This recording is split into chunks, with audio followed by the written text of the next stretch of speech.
الحمد لله رب العالمين، وبه نستعين على أمور الدنيا والدين. أشهد أن لا إله إلا الله وحده لا شريك له، وأشهد أن محمدا عبده ورسوله، صلى الله وسلم وبارك عليه وعلى آله وأصحابه ومن تبعهم بإحسان إلى يوم الدين. أما بعد. Kembali kita lanjutkan pembahasan tentang hadis-hadis yang ada di dalam Sahih Bukhari dan Sahih Muslim yang menyebutkan secara spesifik tentang hal-hal yang berkaitan dengan wanita. Dan pada hari ini hadis dari Abdullah bin Mas'ud yang mana Nabi sallallahu alaihi wasallam bersabda, "La tubashiril mar'atul mar'ata fatan'ataha li zawjiha ka'annahu yanzuru ilaiha." Hadis ini disebutkan oleh Nabi sallallahu alaihi wasallam untuk melarang seorang wanita ketika berinteraksi dengan wanita yang lain untuk tidak berlebihan, baik itu dalam bersentuhan atau dalam pandangan, agar mereka juga tidak kebablasan. Sehingga ketika seorang wanita terkadang tatkala berinteraksi dengan wanita yang lain kebablasan, fatan'ataha li zawjiha, di saat-saat ia sedang ngobrol, berbicara dengan suaminya, terkadang seorang wanita ini yang terlalu berlebihan bergaul dengan sesama temannya wanita yang lain, ia pun menceritakan teman-temannya wanita yang lain kepada suaminya. Entah itu dari sisi warna kulitnya, dari sisi bentuk tubuhnya, dan seterusnya. Sampai-sampai begitu detail sang istri ini menceritakan teman-teman wanitanya kepada suaminya, seakan-akan suaminya bisa melihat kepada teman-teman dari istrinya dari kalangan wanita, saking karena begitu detailnya sang istri ini menceritakan teman-temannya kepada suami. Hadis ini diriwayatkan oleh Abdullah bin Mas'ud, Ibn Ghafil, Ibn Habib, Ibn Shamkh, Ibn Far, Ibn Makhzum, Al-Makhzumi, dari Bani Makhzum radhiyallahu taala anhu Al-Hudhali, seorang sahabat yang ma'ruf yang sudah kita sebutkan biografinya secara ringkas. Kita langsung masuk kepada hadisnya. Kata Nabi sallallahu alaihi wasallam, "La tubashiril mar'atul mar'ah." Janganlah seorang wanita meraba wanita yang lain atau berlebihan di dalam memandang kepada wanita yang lain, khususnya pada hal-hal yang hanya sesama wanita, aurat yang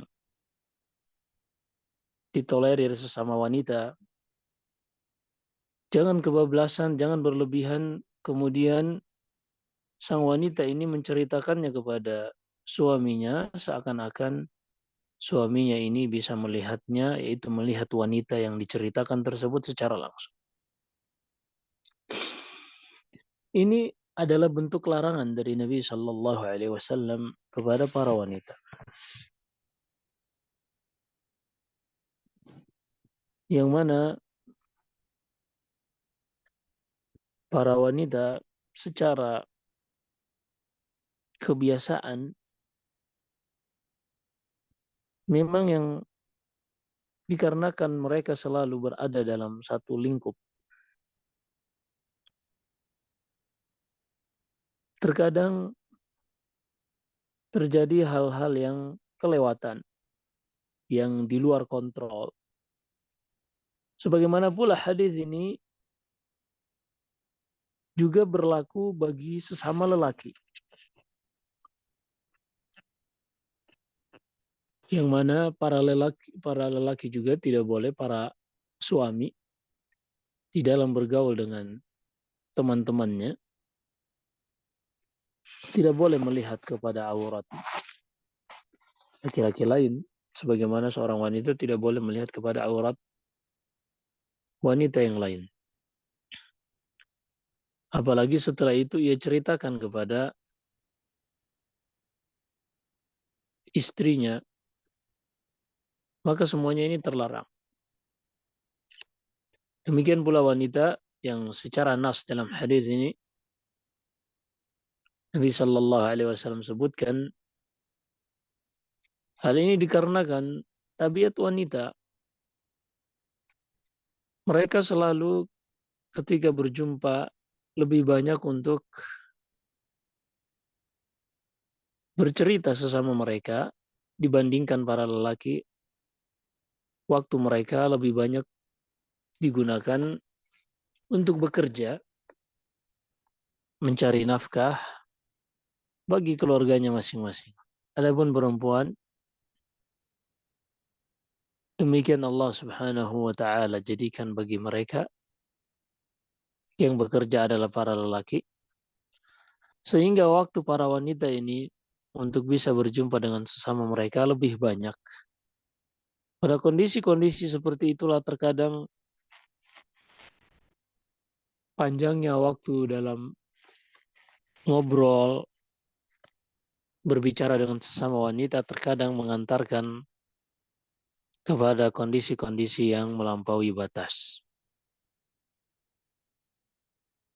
Maka Nabi Shallallahu Alaihi Wasallam tidak melarang untuk para wanita saling bercerita, ngobrol sesama mereka, berinteraksi sesama mereka selama dalam batas-batas yang disyariatkan. Di antara batas tersebut adalah seorang wanita tidak boleh melihat kepada aurat wanita yang lain, tidak boleh berlebihan di dalam bersentuhan, sehingga tatkala ia sedang ngobrol, bercerita dengan suaminya, yang terkadang ketika seorang istri dan suaminya ini berbicara misalnya, menghabiskan malam hari, bahan cerita habis, maka terkadang keluar obrolan yang di luar kendali, sehingga seorang wanita menceritakan tentang ciri-ciri secara spesifik dari teman-teman wanitanya, seakan-akan suaminya melihat kepada wanita tersebut. Sebagaimana ini juga kita sebutkan berlaku bagi para lelaki.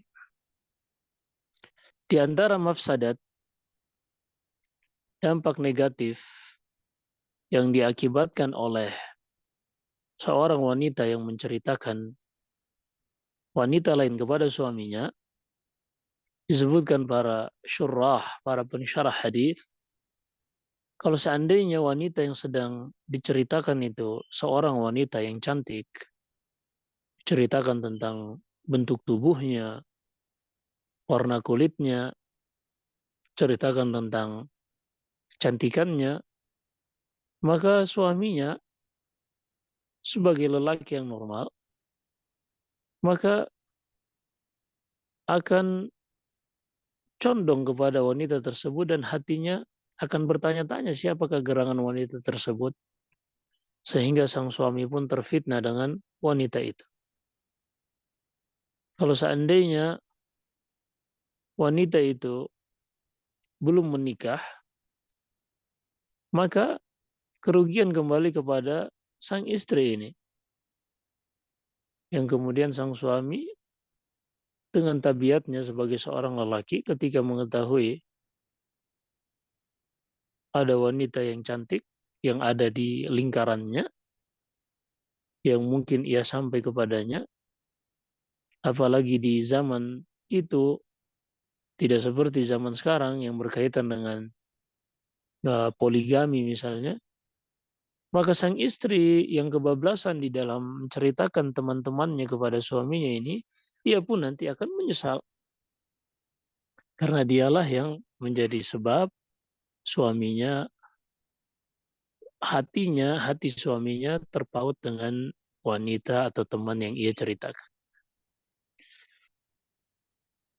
Sebaliknya, kalau seandainya wanita ini menceritakan teman-temannya yang tidak cantik, atau bahkan mungkin menceritakan tentang kejelekannya, apalagi masuk pada aib teman-temannya, maka ini adalah ghibah. Ghibah yang mana terkadang para lelaki, sebagian mereka tidak suka secara tabiat untuk membicarakan hal-hal yang tidak penting, apalagi ngurus orang lain, ngurus aib orang lain.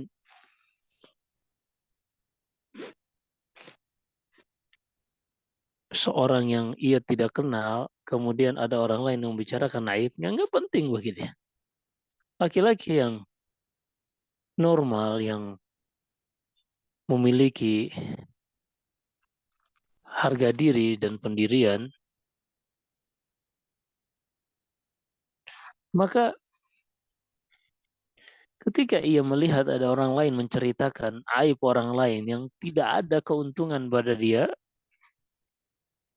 maka dia akan benci. Sehingga kalau sang istrinya ini menceritakan aib wanita lain, kejelekan wanita lain kepada suaminya, mungkin saja ini menjadi sebab sang suami benci kepada istrinya ini karena selalu membongkar aib atau berbicara pada hal-hal yang fuduli. Fuduli itu sesuatu yang bukan urusannya, nggak penting. Tapi dia malah bertakalluf, memaksakan diri untuk membahas hal tersebut. Assalamualaikum.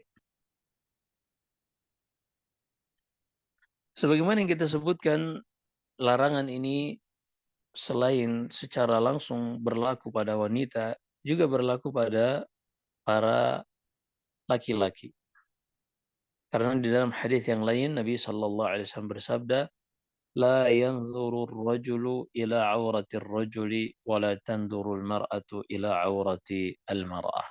Janganlah seorang laki-laki melihat kepada aurat laki-laki yang lain, dan jangan pula seorang wanita melihat kepada aurat wanita yang lain. Dan juga Rasulullah melarang seorang laki-laki bersama laki-laki yang lain tidur dalam satu selimut. Sebagaimana seorang wanita juga dilarang bersama wanita yang lain tidur dalam satu selimut. Karena dengan tidur dalam satu selimut ini al-mubasyarah, bersentuhan yang berlebihan hingga menyentuh hal-hal yang tidak pantas, ini sangat memungkinkan. Sehingga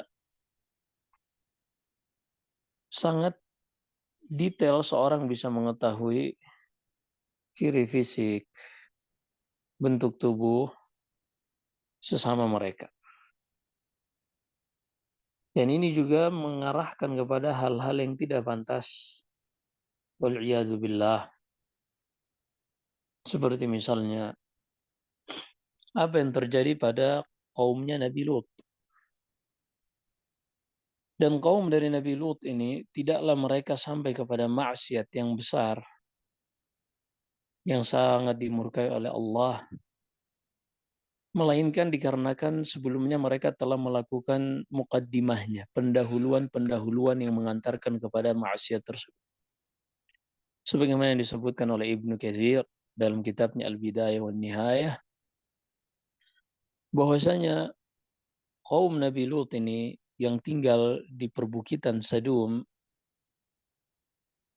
yang berada di dekat Laut Mati antara Palestina dan Yordania, dahulu mereka ini yang pertama kali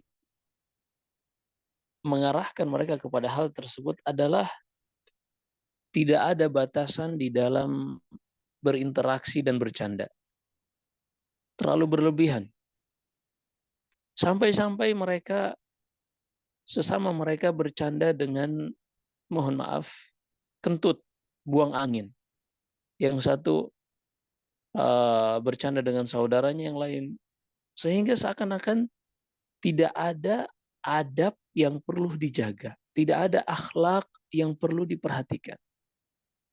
Ini awal-awal ketergelinciran mereka.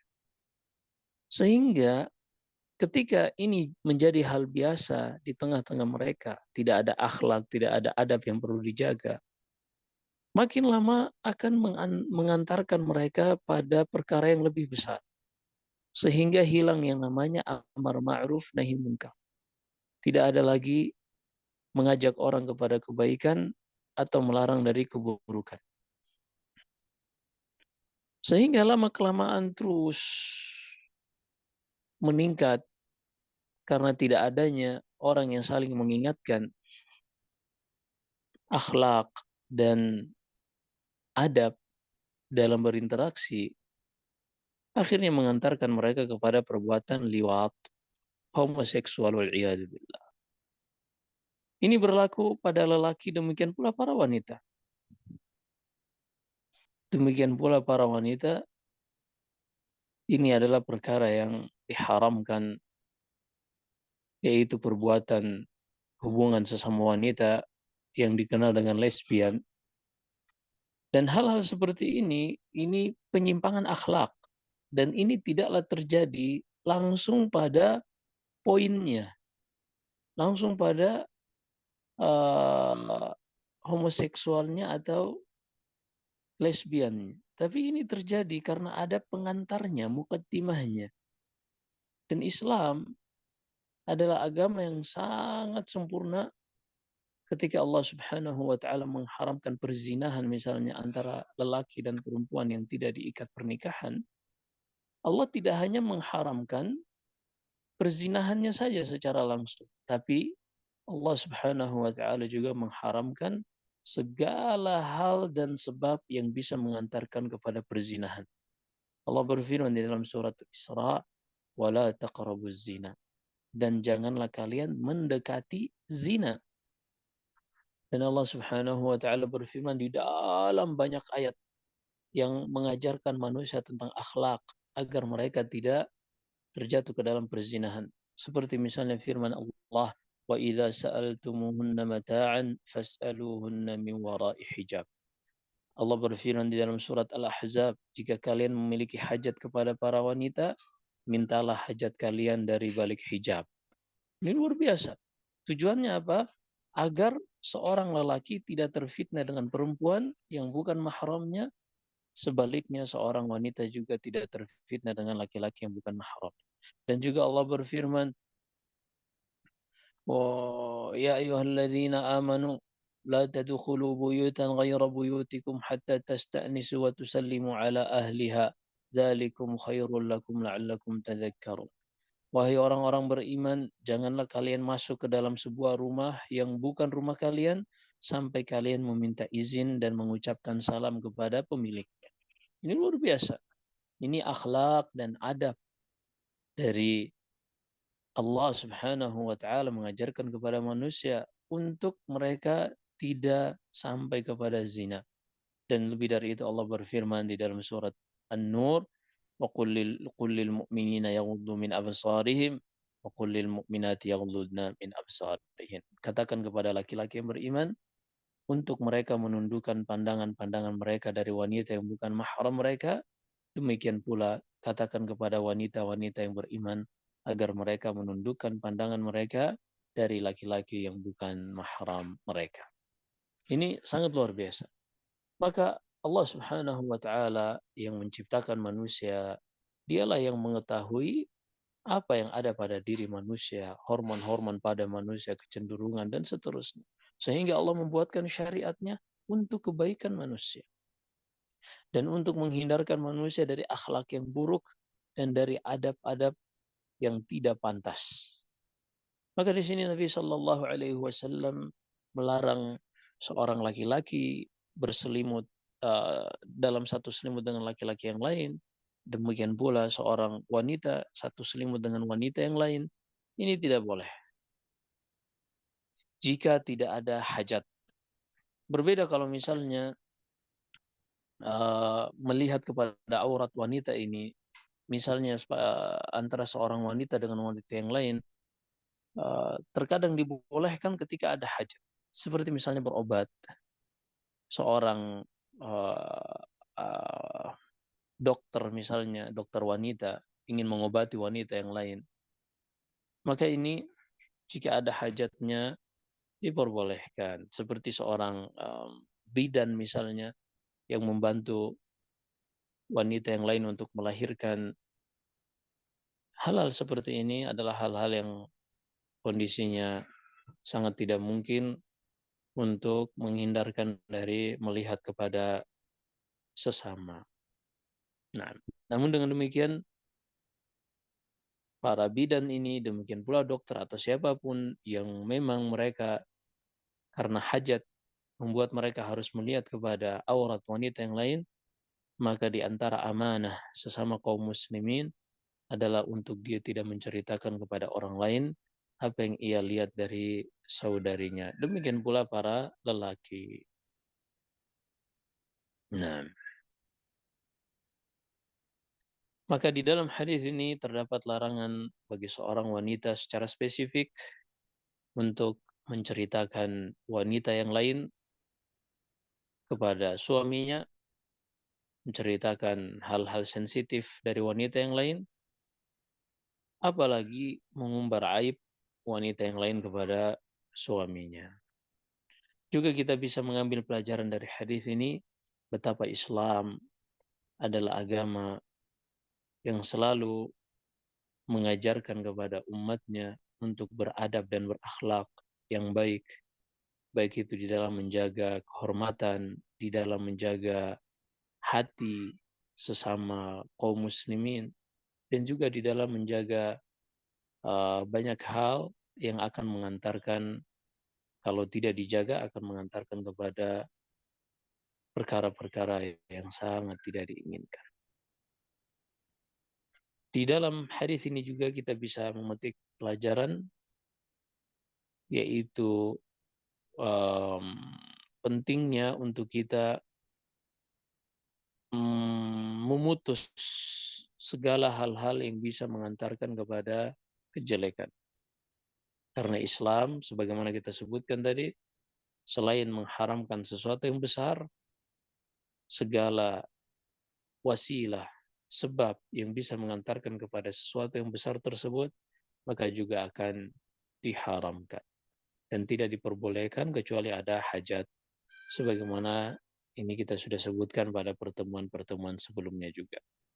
Baik, demikian yang kita bisa sampaikan dari hadis yang ringkas ini. Namun sangat dibutuhkan apalagi di zaman kita yang mana seorang wanita mulai terjun bebas dalam dunia media sosial. Terlebih seorang yang mengetahui algoritma dari aplikasi-aplikasi media sosial ini, yang mana di antara algoritmanya adalah ketika seorang menginginkan agar akunnya terus bisa ratingnya naik, maka dia harus up to date. Maka akunnya ini harus mengupdate status, entah itu setiap hari sekali atau setiap hari 2 kali dan seterusnya. Ini sudah dibuatkan oleh para pemilik aplikasi media sosial ini yang disebut dengan algoritma yang akan mempelajari perilaku dari pemilik akun, dan semakin akunnya aktif maka akan semakin muncul, semakin sering muncul di wall, di media sosial orang lain atau di akun orang lain. Sebaliknya ketika dia tidak rajin update, maka akan tenggelam. Hal inilah yang membuat sebagian orang untuk terus menulis, berbicara, terus membuat konten. Ketika konten-konten yang dibuat setiap saat ini sementara bahannya sedikit, maka dia akan berbicara banyak hal bahkan di luar kapasitas dan kemampuannya. Dan dikhawatirkan dia akan mulai berbicara tentang rumah tangga orang lain, tentang perceraian orang lain, atau tentang poligami keluarga orang lain, bahas istri pertama, istri kedua, dan seterusnya, atau bahas tentang, apalagi para wanita, ya sallallahu alaihi waktu mereka lebih banyak untuk bersosial media dibanding para lelaki. Sehingga potensi untuk mereka offside, berbicara hal-hal yang di luar kapasitas mereka, ini sangat mungkin. Maka hadis ini sangat penting untuk di zaman kita ini diketahui para wanita secara khusus, demikian pula kaum muslimin secara umum, agar mereka beradab dengan benar, bahwasanya Islam ini agama akhlak, Islam ini adalah agama yang mengajarkan kemuliaan, dan agar masing-masing bisa menahan diri dari hal-hal yang tidak penting baginya. Demikian, wallahu alam. Jika ada benarnya semata-mata dari Allah Subhanahu wa taala, jika ada kesalahan dan kekurangan, famini wa minasyaitan wa astaghfirullah li wa lakum, dan kembalikan kepada moderator. Barakallahu fikum. Jazakumullah khair Ustadz, wa barakallahu fiik. Alhamdulillah, untuk teman-teman yang ingin bertanya berkenaan dengan materi hari ini ataupun yang lainnya bisa disampaikan kepada Ustadz secara langsung atau juga bisa ditulis di grup WhatsApp ataupun di Zoom juga boleh. Baik. Ya. Ya, Assalamualaikum warahmatullahi wabarakatuh. Wiwin, apa izin bertanya? Iya, silakan. Assalamualaikum warahmatullahi wabarakatuh, Ustaz. Semoga Ustaz dan keluarga senantiasa dilindungi Allah Subhanahu wa taala. Amin amin amin. Waalaikumsalam warahmatullahi amin. Nah. Ya, saya Ibu Zuraini dari Jersey ya, Ustadz. Menyikapi dari masalah aurat kita ya sebagai wanita.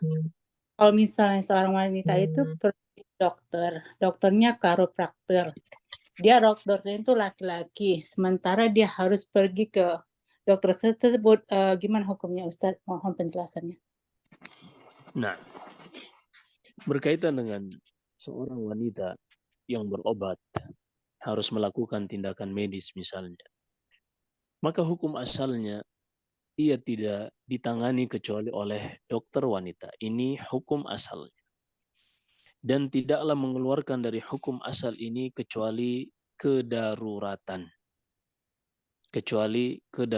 Jadi harus dibedakan antara hajat dan darurat.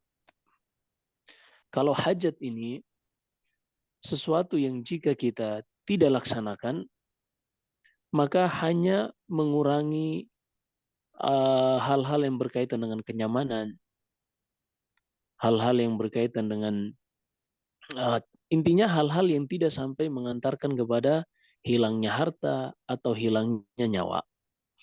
Adapun darurat ini sesuatu yang jika seorang tidak laksanakan, maka niscaya dikhawatirkan akan kehilangan nyawa atau kehilangan harta dan seterusnya. Misalnya, ada seorang wanita yang hamil dan HPL hari perkiraan lahirnya pun sudah ditentukan misalnya. Ketika sampai HPL ini 9 bulan 10 hari, ketubannya sudah pecah misalnya. Dan sang bayi ditunggu pembukaan dari sang ibu, ternyata sampai ketubannya hampir habis, air ketubannya hampir habis, dan denyut jantung sang bayi dicoba didengarkan ternyata semakin melemah, sehingga kalau tidak dilaksanakan operasi sesar maka akan mengalami kematian sang ibu atau sang bayi, maka ini kondisi darurat. Ketika seperti itu, maka kalau yang menanganinya laki-laki pun tidak masalah. Tidak masalah. Atau mungkin kondisi darurat yang sangat tidak mengantarkan kepada kematian, tapi akan membuat seorang ini kondisinya seperti misalnya contohnya, seorang yang sakit gigi, dan giginya sangat sakit banget. Sakit banget. Dan ini luar biasa. Orang yang pernah merasakannya tentunya bisa tentunya bisa membayangkan. Nah, ketika seperti ini misalnya, di situ dia lihat tidak ada dokter yang bisa membantunya kecuali misalnya seorang laki-laki, maka tidak mengapa insya Allah. Fasyahid, hukum asalnya adalah seorang laki-laki menangani laki-laki dan seorang perempuan menangani perempuan. Jika memang kondisi mengharuskan tidak ada, kondisi memang tidak ditemukan yang ahli dan mumpuni dalam bidang tersebut kecuali dengan lawan jenisnya, maka seorang bertakwa kepada Allah semampunya. Tapi tentunya al-daruratu tuqaddaru biqadariha. Kata para ulama, darurat itu dikondisikan sesuai dengan kadarnya saja. Misalnya seorang jika sakitnya cuma di tangan, maka yang disingkap dari perempuan tersebut tangannya saja. Dan ini perlu diperhatikan, ada fenomena di sebagian orang, sebagian para wanita, yang ketika mereka senang dengan hal-hal yang viral, mereka melihat seorang dokter laki-laki, dokter kandungan misalnya, dokter kandungan ini punya akun Instagram misalnya yang sangat terkenal. Nah, para wanita ini secara ikhtiar langsung ingin pokoknya diperiksa oleh dokter yang viral tersebut. Sementara banyak dokter-dokter wanita yang sebenarnya bisa menangani tentang kandungan ini dan juga mereka mumpuni di bidangnya masing-masing. Hanya karena kalah viral. Yang seperti ini haram hukumnya. Tidak boleh seorang wanita hanya karena melihat keviralannya kemudian ia ingin diperiksa oleh dokter tersebut. Apalagi kalau dokternya tampan dan seterusnya. Ini fitnah bagi para wanita. Fasyahid, para ulama seperti Syekh Muhammad bin Shalih Al-Utsaimin rahimahullah menyebutkan hukum asalnya seorang wanita diperiksa oleh dokter yang muslimah juga. Kalau seandainya hanya ada dokter yang muslim laki-laki dan dokter yang non-muslim perempuan, maka yang memeriksanya adalah dokter yang non-muslim perempuan. Jadi kalau ada pilihan misalnya, ada dokter laki-laki, pasiennya perempuan, dokter laki-laki muslim, dengan wanita yang non-muslim dokter. Maka dia memilih dokter yang non-muslim wanita. Nanti kalau memang sudah tidak ada juga, maka dia dahulukan dokter muslim yang laki. Kalau memang tidak ada juga, barulah dokter non-muslim yang laki. Demikian, wallahu a'lam. Iya, jazakumullah khair Ustadz. Semoga bisa difahami oleh penanya. Pertanyaan selanjutnya, Bismillah, Assalamualaikum warahmatullahi wabarakatuh Ustadz. Mohon dijelaskan batasan-batasan antara wanita dengan wanita, sepanjang mana kita bisa melihat auratnya. Misalkan seperti, bolehkah kita berbekam dengan wanita atau masas atau pijit itu Ustadz? Apakah itu dibolehkan Ustadz? Jazakumullah khair. Nah, disebutkan ulama Syafi'iyah, batasan seorang wanita dari sisi auratnya adalah dari as-surra ila rukbatain. Dari pusar sampai ke lutut. Namun ini aurat pada kondisi-kondisi tertentu. Seperti misalnya seorang wanita sedang menyusui bayinya, kemudian datang wanita yang lain. Maka seperti ini hal-hal yang dimaafkan. Tidak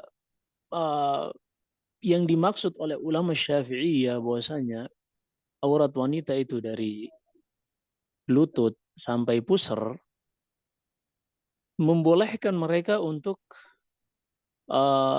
hanya menutup ini saja sesama mereka. Karena Allah Subhanahu wa taala selalu ketika menyebutkan sebuah pengharaman yang inti, Allah Subhanahu wa taala juga mengharamkan hal-hal yang bisa mengantarkan pada pengharaman inti tadi. Artinya di sini ada namanya aurah mughalladhah, aurat yang benar-benar tidak boleh terlihat antara wanita dengan wanita, yang secara penekanan sangat keras, yaitu berkaitan dengan as-sau'atain, yaitu antara lutut dan pusar. Ada aurat yang terkadang lebih ringan pada kondisi-kondisi ada hajat. Ini bukan darurat ya, harus dibedakan antara hajat dan darurat.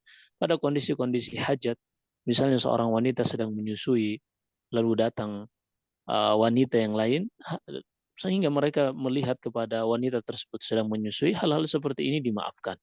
Hal seperti ini dimaafkan. Tapi bukan berarti seorang wanita tanpa memakai tutupan atas misalnya, lalu mereka sesama wanita, ini batil, ini nggak boleh. Ini aurah mukhaffafah, aurat yang tidak seperti antara lutut dan pusar, hanya saja tidak secara mutlak diperlihatkan kepada wanita yang lain, namun pada kondisi-kondisi hajat. Adapun masalah bekam, ini hajat, sehingga aurat mukhaffafah, bekam ini pada tempat-tempat tertentu seperti apapun, dan ini membolehkan untuk menyingkap aurat yang mukhaffafah, aurat yang ringan saja, bukan yang mughalladhah. Dan boleh seorang wanita membekam wanita yang lain. Wallahu a'lam. Ya, jazakumullah khair Ustadz. Ada yang ingin bertanya secara langsung kepada Ustadz? Saya persilakan.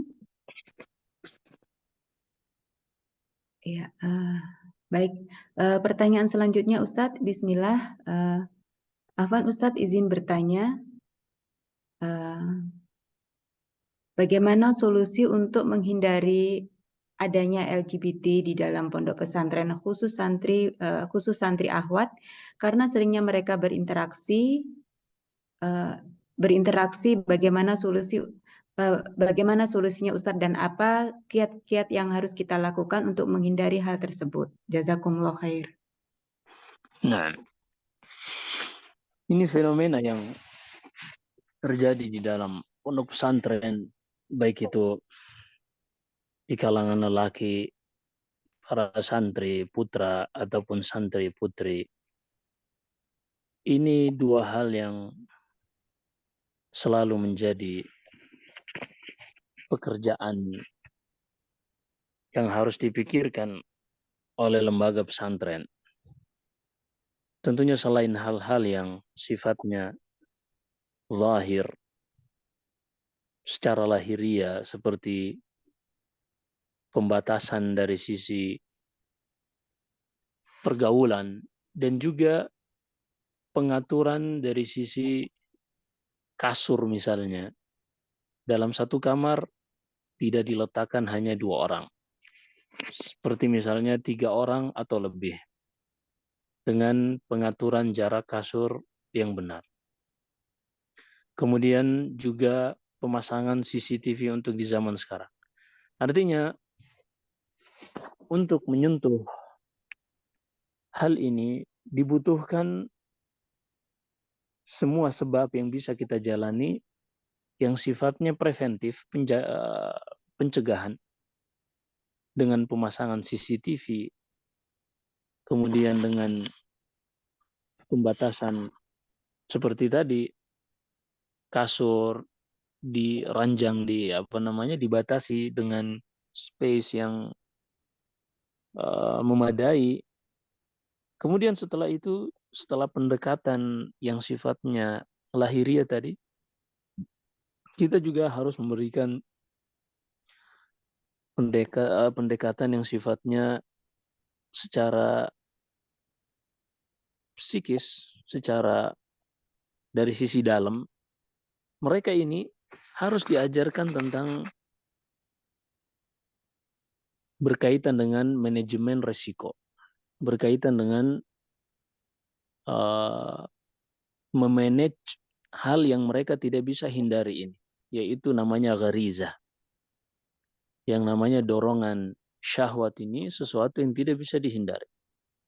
Dan kita tidak bisa memutus hal itu dari santri pria maupun wanita, santri putra maupun putri. Lalu apa yang dilakukan? Inilah pentingnya edukasi. Edukasi itu adalah penjelasan tentang kebaikan dan juga keburukan yang mungkin terjadi pada sesuatu, kemudian bagaimana untuk memanage agar seseorang hanya bisa mendapatkan kebaikan dan terhindar dari keburukannya. Ini yang namanya edukasi. Edukasi khususnya akhlak dan dalam hal seperti ini harus dijelaskan tentang apa itu LGBT, apa itu dampak negatifnya, dan apakah semua syahwat itu terlarang. Ketika dijelaskan tentang apa itu LGBT, kemudian dampak negatifnya, dan apakah seorang itu tidak bisa, atau apakah seorang itu bisa meluapkan syahwatnya, ketika semuanya ini dijelaskan, ternyata seorang itu bisa meluapkan syahwatnya, ada waktunya, dan ada tempatnya, dan kalau dia meluapkannya dalam bentuk LGBT ini, maka akan mengantarkannya kepada kejelekan dan keburukan. Di antara dua hal kebaikan dan keburukan ini, di tengah-tengahnya adalah edukasi. Edukasi itu adalah bagaimana seorang memanage dirinya, lingkungannya, dan siapa saja yang ada di sekitarnya, baik dalam lingkungan dirinya atau luarnya, bagaimana caranya untuk dia bisa hanya mendapatkan kebaikan dan terhindar dari keburukan. Ini namanya edukasi. Maka di sini pentingnya untuk mengedukasi anak-anak, dan ini pernah saya ada sebuah kelas parenting di salah satu sekolah Islam di Jakarta. Kita jelaskan tentang hal-hal yang berkaitan dengan syahwat seorang anak. Apakah ini terbelenggu ataukah bisa disalurkan? Setelah dijelaskan, pertama berkaitan dengan perkembangan biologis reproduksi, organ reproduksi seorang anak. Di dalam Islam ini diajarkan semua. Dalam Islam ada anak-anak. Di dalam Islam ada masa baligh. Dan diajarkan kepada mereka kapan anak itu baligh. Dan apa saja yang berkaitan dengan hukum-hukum seorang yang sudah baligh. Dan apa saja batasan aurat ketika mereka sudah baligh. Ternyata kebanyakan anak, mereka nggak paham tentang hal-hal seperti ini. Sehingga ketika mereka bergaul, berinteraksi sesama mereka, laki-laki dengan laki-laki, perempuan dengan perempuan, kalau mereka tidak paham tentang konsep pendidikan anak seperti ini, kapan balik dan apa saja, Masya Allah. Dan apa saja batasan-batasan ketika seorang sudah balik, berbeda dengan dia masih kecil, ternyata kebanyakan nggak paham, yang mana semuanya ini akan mengantarkan kepada efek masing-masing. Nah ini perjalanan yang panjang, makanya ini pertanyaan luar biasa ini. Waktu itu saya beberapa kali kelas parenting itu nggak selesai dalam satu kali. Pesyahid hal-hal seperti ini, yang pertama harus diperhatikan sebisa mungkin kita kondisikan dari sisi manajemen lingkungan. Manajemen lingkungan. Kemudian yang kedua, kita masuk dari sisi manajemen psikis anak-anak ini yang kita kenal dengan pembekalan atau orang-orang nyebut dengan sexual education. Nah ini yang kami pandang wallahu alam memang harus ada solusinya sejak dini agar tumbuh dalam diri anak-anak ini yang namanya manajemen diri, manajemen lingkungan, manajemen resiko, dan semuanya ini tentunya butuh waktu dan kerjasama dari semua pihak. Fasyahid anak-anak ini mereka polos sebenarnya, hanya saja itulah manusia dengan pengalaman yang minim, khususnya anak-anak, mereka nggak paham tentang faktor resiko. Kalau tidak ada intervensi dari orang yang sudah berpengalaman, baik itu orang tuanya maupun orang-orang yang memang expert di bidang bidang pendidikan, di bidang sexual education ini, maka mereka akan hayarah. Mereka berjalan dalam hal ini nggak paham. Terjatuh ke dalam apapun mereka nggak paham kalau itu bahaya. Nah inilah edukasi. Edukasi itu memperkenalkan orang kebaikan, juga memperkenalkan keburukan, dan bagaimana kiat-kiat dia atau yang kita kenal dengan manajemen agar dia bisa hanya mendapatkan yang baik dan terhindar dari keburukan. Ini perjalanan yang panjang dan pertanyaannya tidak mungkin dijawab dengan 5-10 menit. Wallahu a'lam. Baik, jazakumullah khair Ustadz. Semoga nanti Ustadz dimudahkan memberikan pendidikan ini untuk teman-teman yang khususnya mempunyai putra-putri yang sedang masa pertumbuhan. Amin, Allahumma amin. Pertanyaan selanjutnya, atau jika ada yang ingin bertanya secara langsung mungkin dipersilahkan. Baik, pertanyaan selanjutnya dari Ukhti Cika di Bintaro.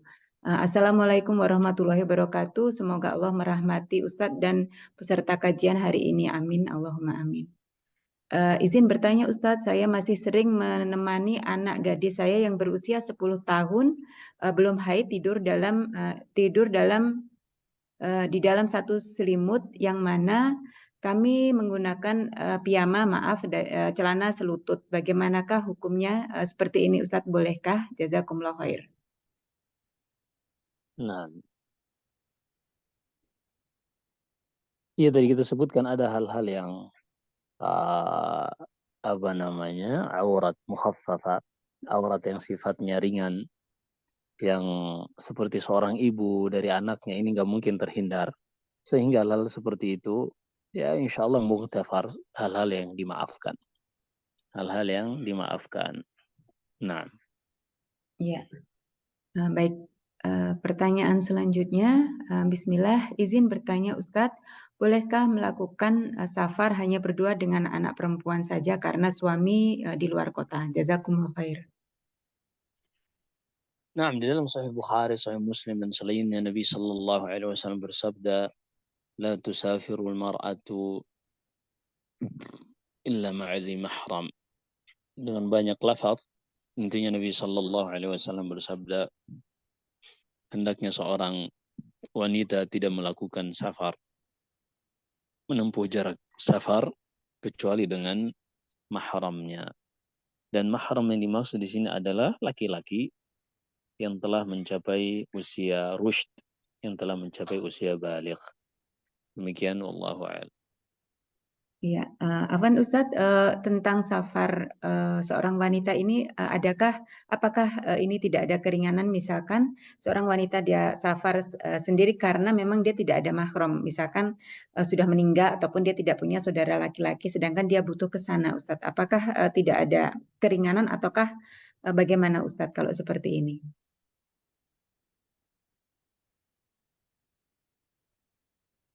Naam, ketika terbentur antara safar dengan kondisi kebutuhan yang sifatnya manusiawi, kebutuhan pokoknya tidak terpenuhi, maka inilah yang disebut dengan kondisi darurat. Dan kalau sudah darurat, maka tidak ada hukumnya lagi. Seperti misalnya daging babi yang tadinya haram, ketika sudah masuk pada kondisi darurat, seorang tidak memiliki makanan kecuali daging babi tersebut, dan kalau dia tidak memakannya dia akan mati, maka pada kondisi darurat tidak ada hukumnya lagi. Demikian pula kalau memang ada seorang wanita yang kalau dia tidak melakukan perjalanan, maka akan mengantarkan pada pada hal-hal yang berdampak negatif pada jiwanya, pada kehidupannya, maka sudah masuk pada kondisi darurat. Nah, wallahu a'lam. Ya, baik. Mungkin dari teman-teman ada yang ingin bertanya? Persilakan. Ya, baik, pertanyaan terakhir Ustadz, tapi ini di luar tema dan Afwan ini pertanyaan panjang dan banyak. Bismillah, ini saya ambil intinya. Jadi dia mempunyai seorang ayah yang ayah tersebut ada seseorang yang dia meminjam uang kepada ayah tersebut hingga ayahnya tersebut meninggal, tetapi si A yang meminjam uang ini belum sempat untuk membayarnya, Ustadz. Kemudian si ahli warisnya bolehkah menagih kepada si A ini karena dilihat dari segi kemampuan si A ini sering bersafar, maksudnya sering melakukan perjalanan gitu Ustadz, wisata. Dan setiap ditagih si A selalu bilang insya Allah. Pertanyaannya bagaimanakah, apakah kita memang boleh menagih hak ayahnya tersebut? Kemudian apa hukumnya orang yang mengatakan insya Allah ketika ditagih tetapi kenyataannya tidak pernah dibayar? Dan yang ketiga sampai batas manakah kita boleh menagih hutang tersebut, Ustadz? Jazakumullah khair.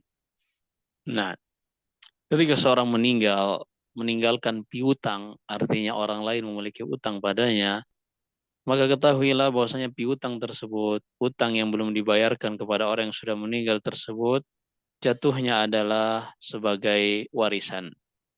Ketika itu adalah warisan, maka berpindah kepemilikan piutang tersebut kepada ahli waris. Maka ketika telah berpindah kepada ahli waris dan telah jatuh tempo piutang tersebut, maka mereka boleh untuk menagihnya. Boleh untuk menagihnya. Apalagi kalau seandainya orang tersebut mumatil, orang yang terus menunda-nunda, maka mereka boleh melaporkan kepada pihak berwenang kalau memang mereka memiliki bukti akan piutang tersebut agar mereka bisa menagihnya. Sampai kapan? Sampai haknya kembali, dan di situ tidak ada penyelisihan kepada syariat, pelanggaran, bahkan mereka hanya menuntut haknya masing-masing. Dan ini dibolehkan oleh syariat. Nah, adapun seorang yang mengatakan insya Allah padahal dia mengetahui dia tidak akan melakukannya, maka dia telah mempermainkan ayat-ayat Allah Subhanahu wa taala dan tidak mengagungkan Allah Subhanahu wa taala. Wallahu alam. Ustadz Afwan, ada pertanyaan masuk lagi, boleh Ustadz? Nah, Tapi ini di luar tema. Bismillah, Assalamualaikum warahmatullahi wabarakatuh. Ustadz Afwan, mohon dijelaskan apa hukumnya memajang lafaz Allah baik Latin ataupun Arab dan ataupun potongan hadis-hadis di dinding. Itu pertanyaannya Ustadz. nah. Adapun potongan hadis-hadis di dinding, insya Allah ini tidak mengapa, karena tujuannya adalah untuk mengajarkan orang tentang hadis tersebut. Adapun memajang lafaz Allah saja di dinding, maka para ulama memakruhkan hal ini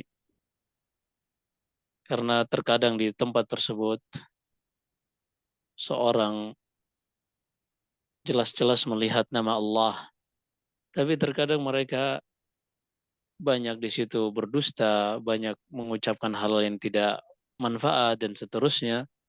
Padahal mereka jelas-jelas di situ melihat nama Allah sehingga tidak ada pengagungan Allah di dalam hati mereka. Ini diantara dampak negatifnya. Dan jika nama Allah disandingkan dengan nama Muhammad sallallahu alaihi wasallam dengan sejajar, Syekh Ibnu Utsaimin rahimahullah juga ini beliau mengoreksi hal ini kurang tepat karena Allah tidak sejajar dengan Nabi Muhammad sallallahu alaihi wasallam. Syahid hal ini para ulama memakruhkan tentang memajang nama Allah, memajang ayat kursi. Walaupun dalam penjelasan tentang uh, at-tamaim, at-tamimah, yang mana para salaf dahulu berselisih pendapat tentang seorang memajang ayat-ayat Al-Quran dengan tujuan untuk menjaga seorang anak misalnya dikalungkan ayat Al-Quran dengan tujuan untuk dijaga dari ain. Ini dahulu para salaf sebagian berselisih pendapat, namun pendapat yang kuat sebagaimana pendapat Abdullah bin Mas'ud bahwasanya hal tersebut mutlak tidak boleh, karena Al-Quran itu bukan untuk dipajang, namun untuk dibaca dan juga dipahami serta diamalkan. Maka jika ada orang yang melakukannya, kita katakan para ulama memakruhkannya, namun kita tidak langsung mengingkarinya. Demikian, Allahu a'lam. Baik Ustadz, pertanyaan masih masuk pertanyaan di Nah, Zoom, saya bacakan Ustadz. Ya. Bismillah, izin bertanya Ustadz, bagaimana hukum belanja memakai e-wallet seperti UFO atau Shopee dan lain-lain Ustadz? gimana? Ulang. Bagaimana hukum berbelanja, ini berbelanja online mungkin memakai e-wallet seperti OVO dan Shopee dan lain-lain Ustadz? Baik. Ini e-wallet ya, bukan pay letter ya. Bukan, e-wallet. Nah, kalau e-wallet ini tergantung regulasi. Jadi gini, kalau seandainya e-wallet ini seperti apa yang disebutkan tadi, di sini status kita dengan para provider ini, apakah kita meminjamkan kepada mereka ataukah hanya menitipkan? Kalau yang saya dengar regulasi dari Bank Indonesia, bahwasanya Bank Indonesia ini melarang para provider ini untuk menggunakan dana-dana tersebut. Mereka dilarang. Sehingga di sini statusnya hanya titip, bukan pinjam meminjam. Tapi tolong ini dikoreksi atau mungkin nanti di cross check lagi kalau memang seperti itu. Saya baru dengar saja, saya belum melakukan riset dalam hal ini. Syahid, kalau memang kondisinya itu hanya titipan, maka sah-sah saja. Sah-sah saja. Yang menjadi permasalahan ketika itu statusnya adalah pinjaman yang kita berikan kepada para provider tadi. Dikhawatirkan karena mereka ini di setiap platform mereka masing-masing selalu memberikan diskon. Diskon-diskon inilah yang akan menjadi permasalahan, apakah itu gratis ongkir ataupun cashback dan seterusnya. Nah, ketika ada hal-hal seperti ini, sementara itu statusnya pinjaman, maka ini tidak boleh. Karena Nabi Shallallahu Alaihi Wasallam bersabda, "Kullu qardin jarra naf'an fahuwa riba." Setiap pinjam meminjam yang memberikan keuntungan kepada pemberi pinjaman, maka ini riba. Sehingga cashback yang diterima oleh seseorang atau diskon atau misalnya gratis ongkos kirim yang diterima oleh pemberi pinjaman, maka ini adalah faidah atau keuntungan yang didapatkan oleh pemberi pinjaman sehingga terjatuh ke dalam riba. Ini kalau seandainya transaksi kita dengan para provider tadi adalah sebagai pemberi pinjaman dan mereka menggunakan dana tersebut sebagai pinjaman. Adapun kalau seandainya mereka ini hanya sebagai tempat titipan, hanya sebagai tempat titipan uang kertas diubah menjadi uang digital, maka ini sah-sah saja insyaallah ta'ala. Nah, kalaupun dia menggunakan e-wallet tadi hanya untuk seperti transaksi saja tanpa ada menerima faidah-faidah yang kita sebutkan tadi, maka sah-sah saja. Hanya saja dikhawatirkan misalnya dia mengatakan, oke, ini misalnya transaksinya pinjam-meminjam kita dengan para provider. Hanya saja saya nggak mau mengambil keuntungan. Saya nggak mau pakai cashback-nya, saya nggak mau pakai gratis ongkirnya, saya juga nggak mau pakai diskonnya. Saya cukup kemudahan transaksi saja. Tapi kita katakan masalahnya pada akad di awal itu sudah disepakati akan ada keuntungan yang diberikan kepada pemberi pinjaman, pada customer yang menggunakan e-wallet tadi. Nah, ini masalahnya. Sehingga memang harus di cross check dulu. Kalau seandainya itu titipan, maka tidak ada masalah insya Allah. Tapi kalau seandainya itu hutang piutang, ada masalah yang harus dipelajari lebih dalam lagi. Wallahu a'lam. Baik, Masya Allah, jazakumullah khair Ustadz.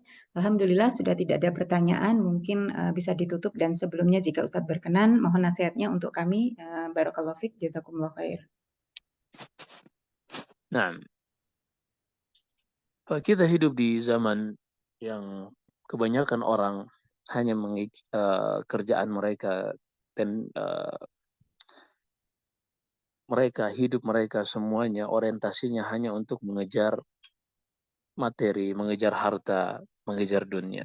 Sampai terkadang mereka mengesampingkan akhlak, mengesampingkan adab. Sehingga tidak heran kalau kita lihat banyak konten-konten sampah, konten-konten prank misalnya, yang menjatuhkan orang lain, yang memperlihatkan, mempertontonkan akhlak dan adab yang buruk, justru itulah yang viral. Justru itulah yang banyak tersebar. Nah ini menunjukkan bahwasanya kebanyakan orang akhlaknya sudah sangat menyedihkan. Tidaklah konten-konten stand up comedy yang hanya untuk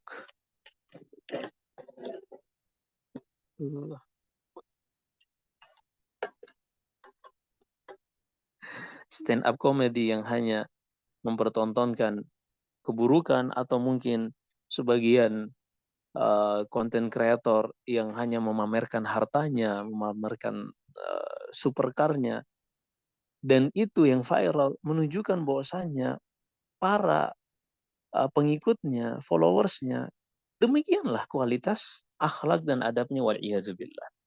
Sementara berkaitan dengan konten-konten dakwah, taklim dan kajian ustadz yang ada di YouTube atau di Facebook justru sepi. Di situ juga memperlihatkan bahwasanya demikianlah kualitas kebanyakan orang yang ada di lingkungan tersebut. Maka disinilah zamannya untuk kita benar-benar menjaga diri kita dan keluarga kita, menjaga anak-anak dari lingkungan yang semakin menjauhkan kita dari adab dan akhlak yang baik yang dituntunkan dalam Al-Quran dan Sunnah. Maka ini juga menjadi motivasi kita semua, sesibuk apapun, sehebat apapun pencapaian kita, tidak ada yang bisa menyelamatkan kita kecuali terus belajar, belajar, dan belajar. Dan semoga majelis hari Selasa ini bisa menjadi salah satu wasilah kita semakin menambah ilmu, mengenal syariat Allah Subhanahu wa ta'ala. Wallahu a'lam. Demikian yang bisa kami sampaikan. Sallallahu wasallam wa baraka ala nabiyina Muhammad wa akhiru da'wana alhamdulillahi rabbil alamin. Ya, alhamdulillah, alhamdulillah, ila bi ni'matihi tatimmus shalihat.